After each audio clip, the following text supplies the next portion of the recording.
Welcome to episode 29 of the Silver Savage podcast. It has been 4 months since our last drop episode, as Silver Savage officially got transitioned to being one of Masada Group's companies. We have been working very hard on updating and setting up the platform for what the future holds. In this latest episode, Steve and I sit down to discuss what we've been up to, what are some of these exciting things we're working on, and what are some New Year strategies we employ and think that you guys can benefit from as well. We hope you are as excited as we are for 2023. Here's episode 29 with Steve and BK.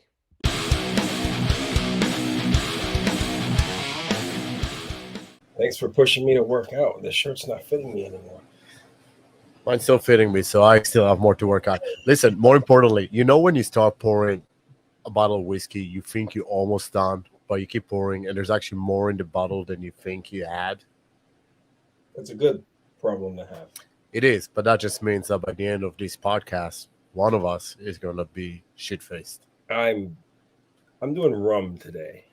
I'll check you out getting in touch with your Puerto Rican roots. So, I'm not gonna lie. Before we actually start this, the full podcast, I think I gotta say I miss this. Yeah. You know what I think it is, BK? We see each other on a daily basis, but when we see each other too, we're working. We don't really see each other. Correct. I don't see you seeing me see you, and that was very deep. Hold on, I gotta dissect that. But I think when we sit down here, and even those who listen to us, who are people in our community and are part of our families in our world, we get to just kind of unwind and be ourselves, and be the human us, and not just. And I think Silver Savage gave us the opportunity to talk about stuff that matters to us, matters to people around us, and just. Well, that's how it started. Right, but the idea is that I was just checking our last podcast recording was in August, the end of August. So for 4 months, feel like I haven't seen you. I missed you, Steven. How have you been? I'm all right. Mentally working on that, physically working on that. And we got to put a shameless plug now. So we talk about mentally working on that. So ever since we had Serena on our podcast. Man. I think she's seeing you, my wife, some of our friends and colleagues, so I don't know. I should probably see her just so I can deal with all of the people around my circle that see her. So I know how to handle you. Why not? And for those listening, just refer back to that episode. She's amazing at what she does. So, it's a good question. Why not? I'll be honest. I don't think I'm ready to face my demons. I think you are stronger than me on that end. I don't think you're ever ready to face them. People, all right. And I know we have an agenda here, but now you've breached the topic, right? So I don't think we're ever ready to face them. Nobody ever wants to face them. One of the hardest things to ever face is the truth, because we have ambiguous stimuli that influence our life from the moment we're born, right? And for example, and this is a very stupid one, but it's true. Growing up, how and where I grew up, I thought, like, I never saw poor white people, right? That was just a social geographic thing. And it wasn't until I joined the Marine Corps that I knew white people could be poor. So that changed my thought process, right? So we're influenced a certain way. We never want to face our demons, because then what we believe to be truth may not be. And nothing is more devastating than change, especially when it's change within ourselves. Right. And certainly, yeah, you have to have the courage to look inside and to want to do something about it. And you know what I always say, and I told you that, and I told our mutual friend Daryl about it. And I always say, I don't feel like I have an issue. I don't feel like I'm carrying any baggage or anything like that. That's what we all say. but then both you and Daryl are like, what the fuck are you talking about? So I don't know. One day when I'm ready, maybe. And we'll but you're right. And I'm reading a great book now. I think you saw it, written by a veteran doctor about that. But once you open those floodgates, there's no closing them. And I can tell you every week, and Serena will tell you this, I don't want to talk to her, and I find a reason not to, and I have to push myself to do it. So it's definitely once, and what it is once you stop, in my case, recently retired. Was I retired since the last podcast? No, so last podcast recording was, if I check correctly, August 26th. You retired 2 weeks after that. Yeah. Well, so yeah. So, but Congratulations. thank Here's you. to you. I just got to go through Cheers. this class. Yeah, cheers. Um,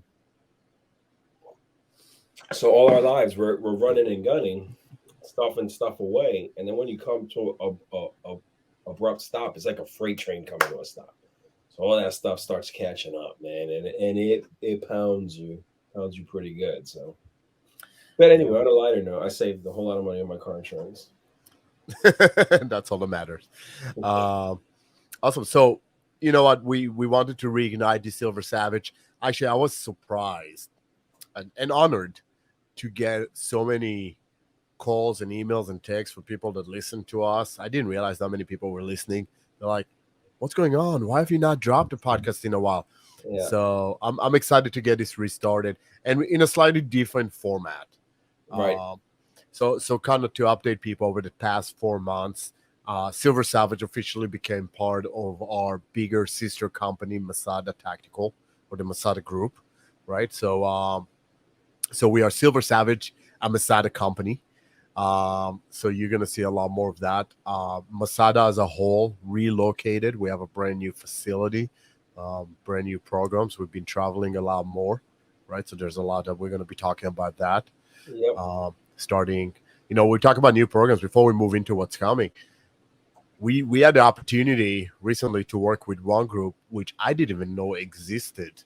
I'm not talking about some hush hush team, but Oh, we're talking about the yes. U.S. Postal Service Office of Inspector General, right? Am I saying it correctly? Yeah. So the Office of the Inspector General exists as a whole. We didn't know the USPS had their own. Right. I mean, first of all, very, very nice and very professional group of people. It was honestly an honor and a pleasure to work with them.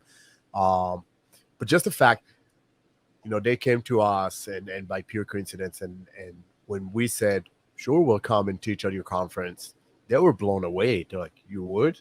How much would it cost us? I was like, guys, you're part of the community. We're just going to Yeah. come and do it. And they were so surprised. So I think that says a lot about the value of what we can bring to the table, but also our commitment to the community as a whole. Something that we never wavered from. Waiver, What's the word? What? waiver, Waver. waiver. One day I'll learn the language. Anyways, yeah. Both of us.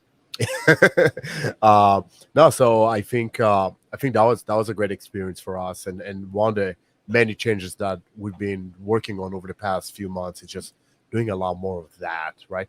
So if there's any law enforcement agencies out there seeking training, certainly reach out. And on that end, I want to throw one more thing out there is we all remember the Uvalde incidents. And talking about law enforcement community goes both ways. We have agencies that are eager to get training, and then when I offered following that, or fall down for fallout, man, I really got to work on this lingo thing. But How much have you been drinking before? I haven't. So this is me sober. Hold on, give me about That's 40 the minutes. problem. That's the problem. That is a problem. Uh, but no, but talking about after the old Uvalde incident, I posted something saying any agency All right. anywhere in the country that wants free training, we're going to come to you. We'll absorb the cost.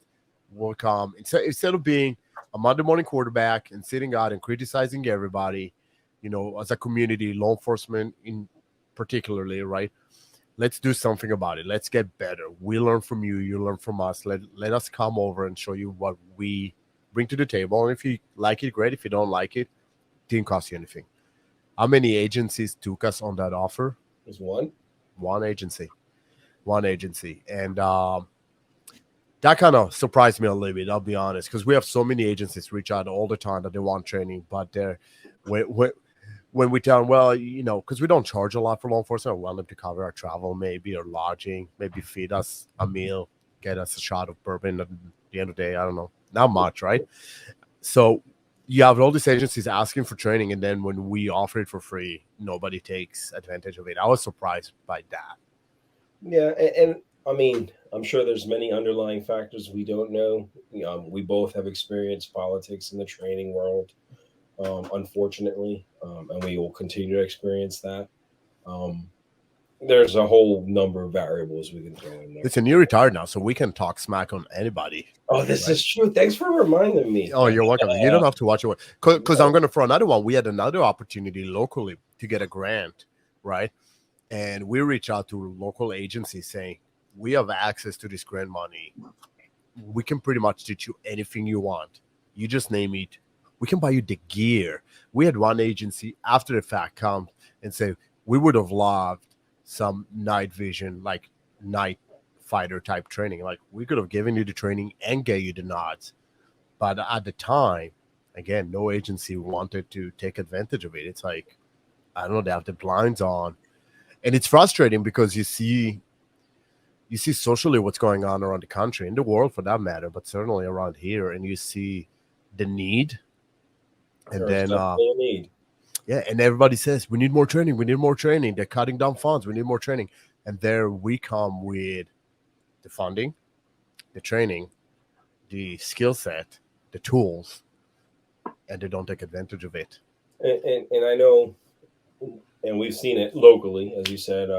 One of my former supervisors, who is part of your tribe, big supporter, wanted to push it, but Yeah. of course he gets cut off at the top. So you have those individuals that are in place, who want to bring positive change, who want to bring good training, but then there's that one individual, or two or three, whoever they are, that say no. We have to be fair. There have been a few agencies, even locally, that did take advantage and reached out either off channels and so forth, and we have had the honored opportunity and privilege to work with those agencies, so we do appreciate that.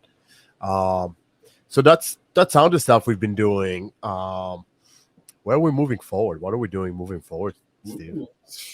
Well, I mean, I think every aspect of the company has changed. For those, especially those who knew of our prior venture of creating products that supported first responders and veterans, grooming products and stuff like that, we're going to be moving forward with that, right? Yeah, so a year later we're releasing a couple of, we're going to start small, but a couple of products, right, that specifically help the well-being, emotionally, physically, And for spiritually. anybody, not just first responders and military, but that was the But plan that those are our people, yeah, our tribe.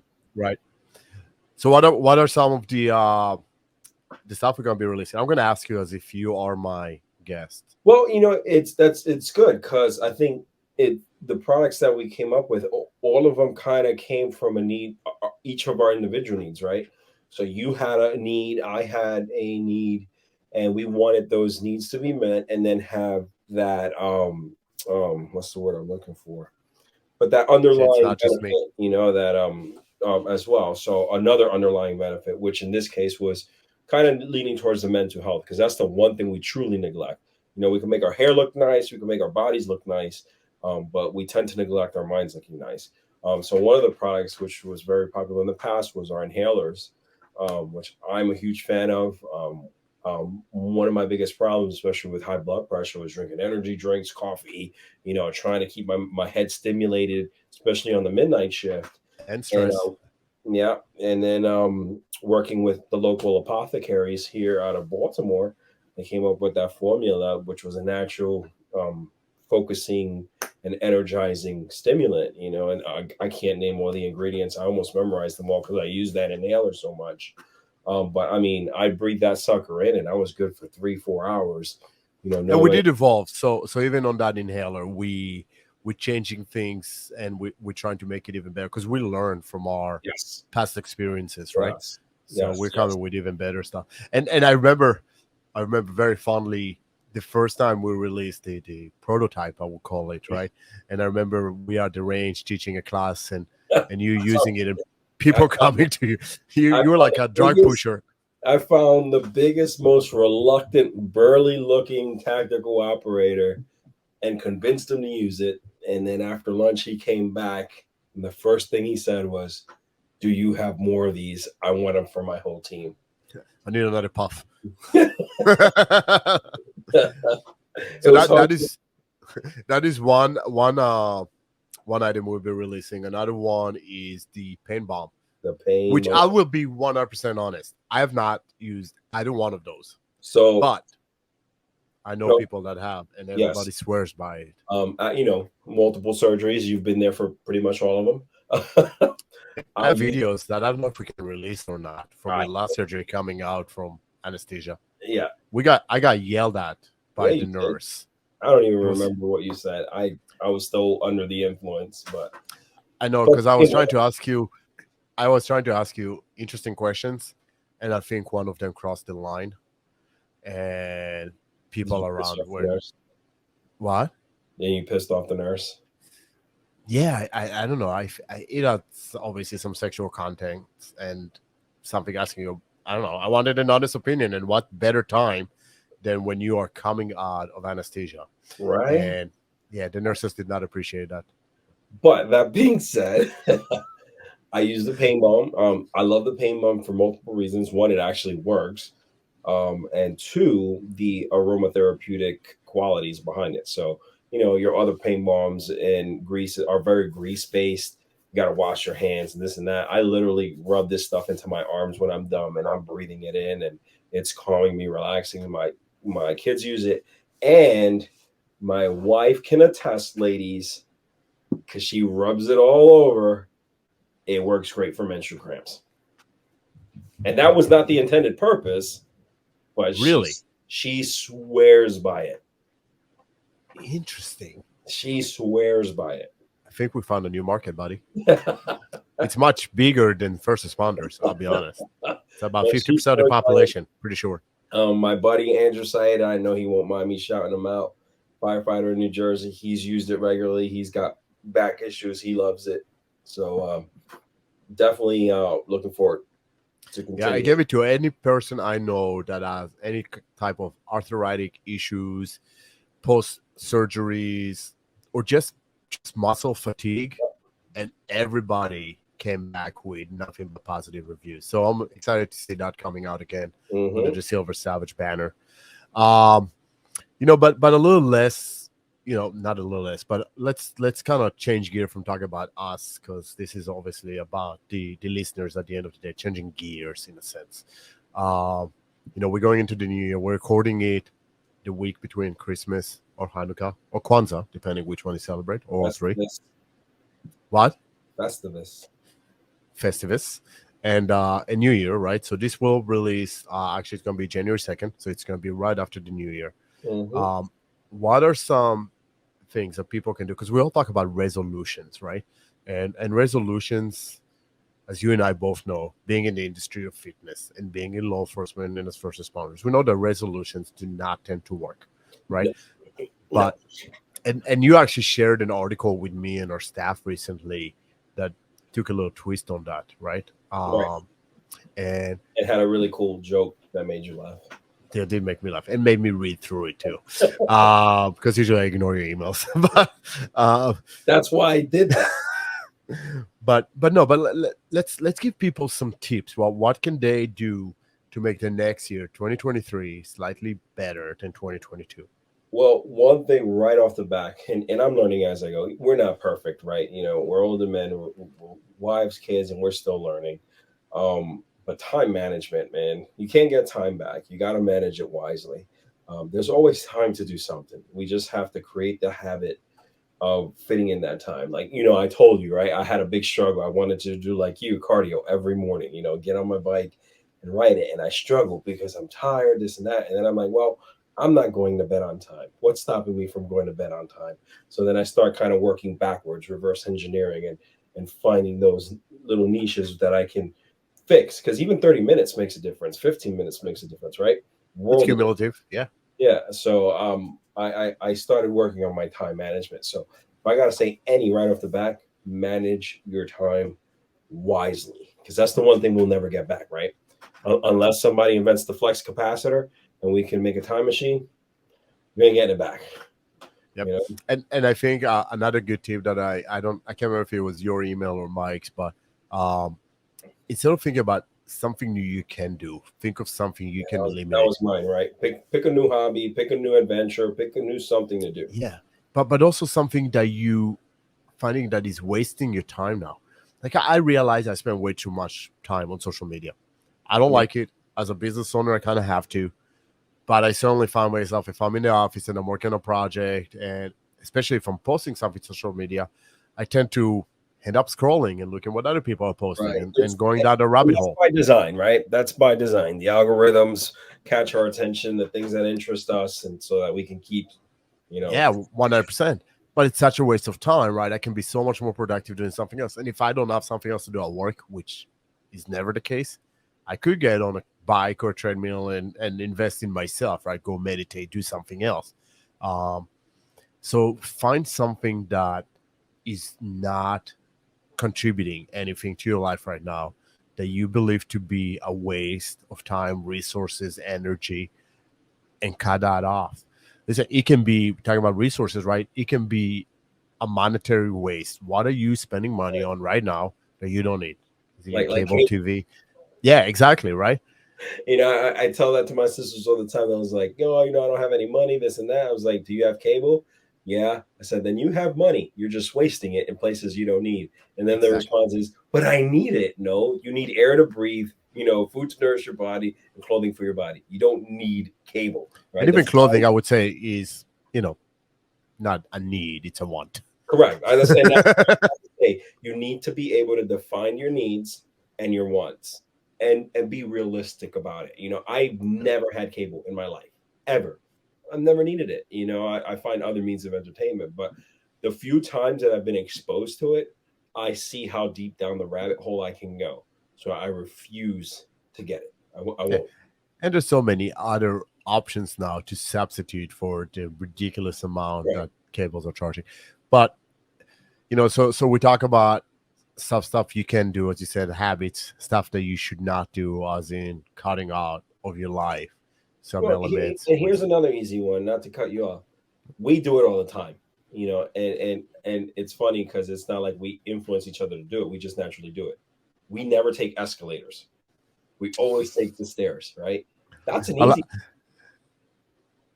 lo- I love the looks we get at airports when we Yeah, go up the stairs instead of the escalator. because we always have these huge bags too on our You back. still there, buddy? I think I'm losing you. Come in, Oh, there BK. you are. You back. Awesome. That was you, not me. Now you're not back again. Maybe it's my gravitational pull. Oh, you do have a strong gravitation. It's back now. I don't know. As always, I am not. I need to work on my Wi-Fi here, so as people can see, I am in my camper, which I am making my studio. Yes, I'm Because in my newly decorated home I like office. I like the back of it, but yeah, I have a bathroom here. I have a kitchen. I have a fireplace. I don't know if you guys can see. It's on right now. It's an electric fireplace, but Listen, nonetheless, I got RoboCop. you win. I got nothing. Yeah. You see him right there. Oh. He's fighting the robot. What do you think about the funniest line of the evening? I gotta share with our listeners. So we're starting a kids program, and I take all the kids and we take a knee, and I try to get a little huddle, and my own son is being a smartass, which is typical. I have a college fund for all of my kids, with the exception of this one son that I do have a bail fund Mhm. because I know Let's I'm see gonna it. need it. Yeah. But anyways, so like if you interrupt one more time or are disrespectful, you're gonna be in timeout. And he goes, it says right on the wall over there, no timeouts. No I'm like, timeout. damn it. You I can't got argue that. nothing. Nope. And I got bit by a 7-year-old You know, again. so my favorite was when you had all the kids lined up and you're asking them, well, what do you do after you're being choked? Your older son, very methodical. Well, I'm going to do a defensive front kick, create distance, and then I'm going to fight him and fend him off. Like typical. Then my son, what are you going to do? I'm going to kill him. Yep. And I'm like, you were trained well. Yes. Yeah, kids program. If you have any kids between 5 and 15, send them over because they're Yes. gonna learn how to kill people after they defend the choke. Finally got something right. No, but I the fact that my kid is like, he says no timeout. I'm like, damn it, it does say that. He's a Well, principle yeah. we live by. Uh, that is life. So we're still gonna have some guests on the show. We're gonna keep interviewing some interesting people as we move forward from our world, from worlds that benefit our world, right? But certainly, I want to spend a lot more time when you and I chit chatting about current events because we have Yeah. a lot of opinions, and I feel in the past we didn't share them necessarily No, we because didn't because we wanted to bring in guests that, like you said, wanted that can contribute to the Silver Savages, right? Those of us in our age brackets that are haven't well, been. I wanted to learn from them. That's the Yeah. honest truth. A lot of them were leaders, a lot of them But entrepreneurs, what we didn't realize, a lot of those people were learning from us, right? and we had just as much to contribute as they did. We have our And own empirical experiences that, I mean, that's what we do. We're instructors, right? Just like with tactical division, we want to bring our knowledge to and good training to the world. And we realize, especially now that we're older, more mature. I don't want to say more mature yeah, because, don't say that. but now that we're older and we have so much more life experiences, we're realizing, especially with your, which I was very honored to help kind of help you and sit there with your leadership presentation, right? Kind of deviated from that whole door kicking, throat punching, and you contributed the leadership qualities that that you experienced and developed in your time leading units.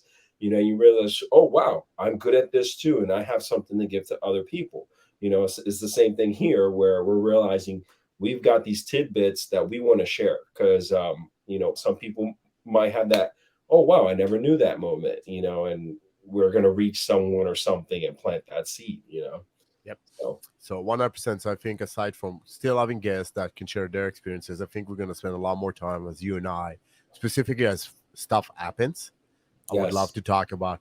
I feel in the past, let's say Uvalde, just because it was brought up as an example, there's so much that you and I offline talked about it.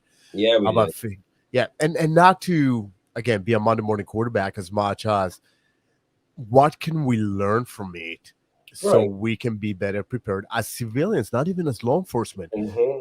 You know, Well, no, it's funny because you say that, and afterwards you did a couple of assessments at schools, right? You did one actually in Texas, and one thing you realized, and then I realized because you gave me some tasks thereafter, was how unprepared schools were. When it came to this, and this has been going on for quite some time, right? The idea of run, hide, fight, whatever it is, alert for law enforcement. There's a plethora of them out there, and we were just asking for simple, what are your plans, where are your plans written, what is your policies, and we got a non-existent. whole lot of, oh, that's their Right. job. Or I'm like, it's insane. I'm like, Yep. it shouldn't be that way. And I'm not tooting our horn. There's enough people like us in this nation that are willing to come and help and train and build And you know teach. Yeah, 100%. And you know what? Not to sound morbid in the sense that okay, we're gonna wait for the next tragedy to discuss this. I think we're gonna find opportunities before that, and because this is one issue that I've always had. A tragedy happens, right? Started with Columbine, but went all the way up, right? Every time something happens, and people are like, BK, you gotta say something, you gotta go. And like, right. I don't want to capitalize on a tragedy. This is sad. I know I'm gonna let people mourn. I'm gonna let the families deal with it. And if people need our help, they know where to find us.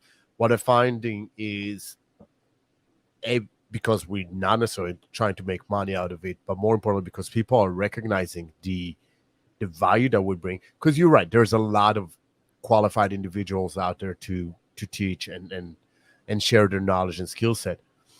There's only one organization that knows that combines the American law enforcement slash military and the Israeli law enforcement slash military, and brings those two elements together for comprehensive. So we do bring something unique, and I think Absolutely, 100%. right. And I would like to talk about it. I'd like to share about it. I mean, the way security is done in Israel is different than the way it's done here. Not to say that it's the correct way, but there's elements of it that should be adapted Right. and addressed. And I'll be the first. I was very ignorant, although I knew a lot of history. My majors are military history. I love military history. I annoy you with, dumb facts all the time. And my first exposure to the IDF was in my first military deployment in the Balkans, and I mean, almost instantly interacting with IDF soldiers, there's something different, right? And that's when it really piqued my interest, and I did more research and whatnot. And when I met you, I had this knowledge, like, oh yeah, you're one of those guys, and blah blah blah. And then you exposed me more to Israeli training, which I was so thankful for, because you exposed me to that training while I was still in law enforcement. So I was able to really apply that hybrid approach, because I got to take some of your tactics and modify them for how I was doing it on the street, bringing it back to you, and then modifying it some more, right? And creating the programs we have today. So I'm honored to be able to say it works, because I've used it. You've used the pure. I'll say the pure, right, operationally, as an IDF tier one operator, and then I used the hybrid idea as a law enforcement officer.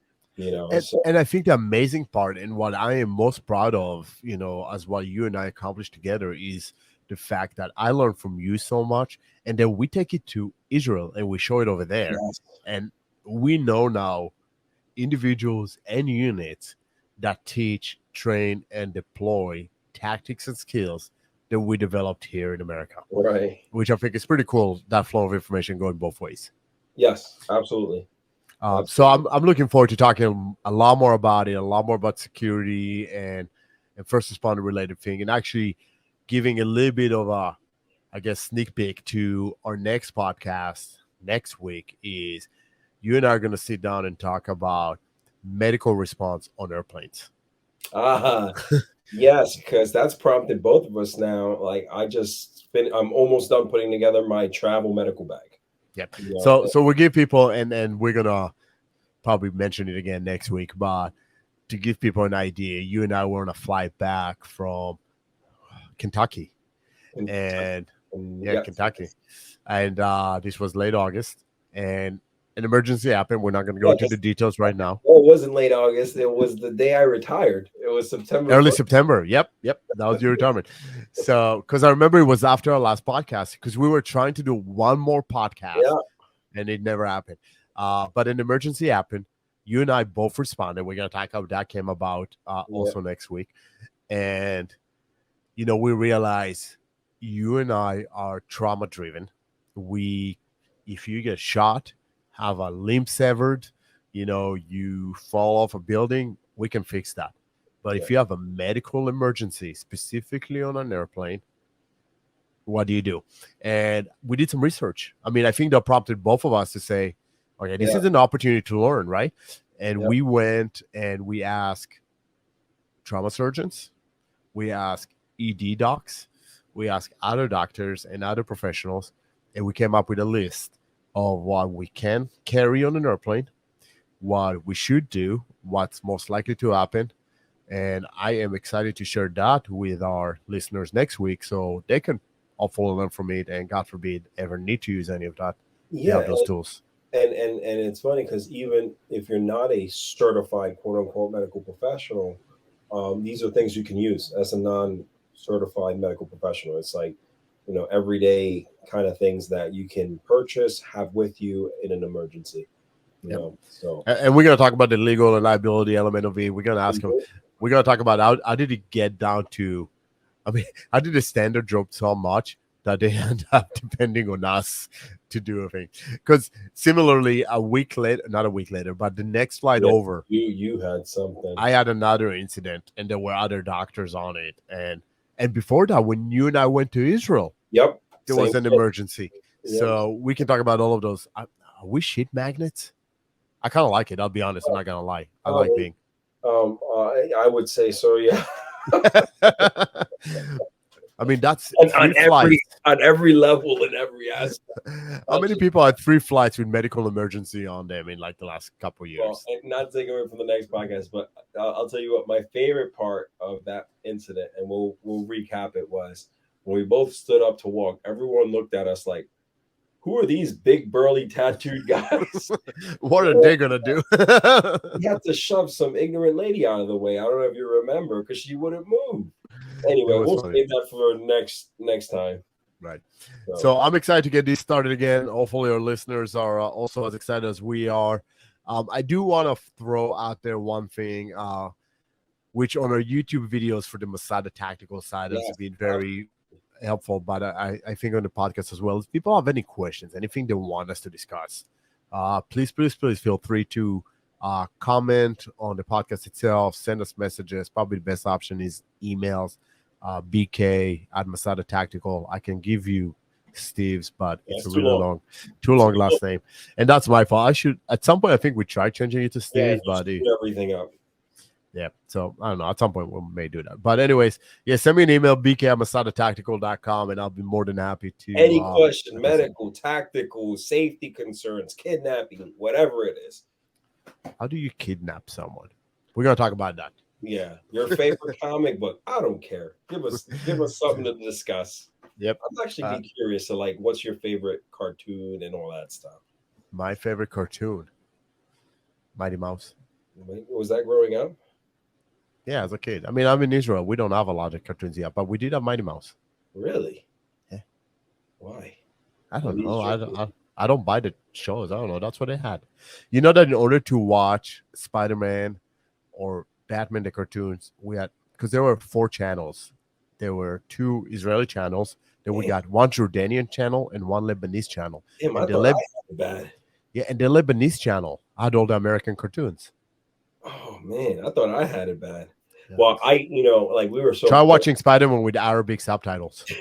So we were so poor that at some point I was convinced I could see color in my black and white TV. I feel like we're going down to Deadpool. Well, yeah. You had a TV?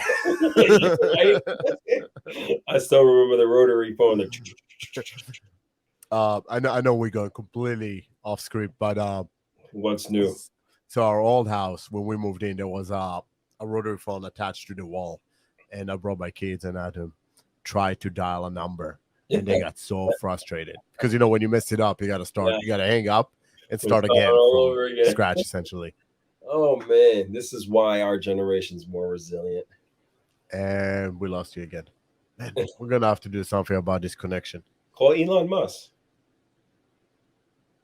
You're back. I see a laughing face, but that's about it. Dude, I haven't lost you. All right. Here the whole time. I think this is a good cue for us to move on and do something about this connection. For me. What was that? I said you've been there the whole time for me. Oh well, that's interesting. I don't know. I have full bars. Yeah, I gotta figure out what's going on. I also got a Wi-Fi extender. So if any high-tech people out there that know how to make this work better, let me know. Steve, always a pleasure. I'll see you at the gym tomorrow. Yes, I'll be there. Thank you for joining me tonight. As the song goes, just call. I still have half a glass of whiskey left. I did not drink nearly as much as I thought I would. I'll be there. All right, Steve. Have a good night, brother. I'll see you. Bye.